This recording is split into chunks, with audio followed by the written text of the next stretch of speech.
নতুন ভালোবাসা, কথা বলার জন্য মানুষটার সঙ্গে যত দিন রাত জেগে জেগে কথা, মানুষটার পাশে এলে 1 বছর তো তুমি যতই যত্ন পাও, আশা পাও, ভালোবাসা পাও, আশা ইচ্ছা তো সেই মানুষটাই পূরণ করেছে তোমাকে ভালোবাসা।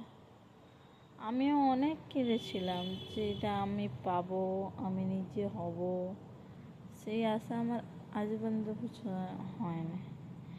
বিয়ের আগে যেগুলো কথা হতো একটা সত্যি নয়, বাস্তবে এটাই যে রিয়েল। কাছে চলে এলে তার কদর নেই, দূরে থাকলে তার কদর আছে। তো দূরেই থেকো তোমরা, কাছে এসো না। কাছে এলে যে যন্ত্রণা, দূরে থেকেও সেই যন্ত্রণা, তবু কম।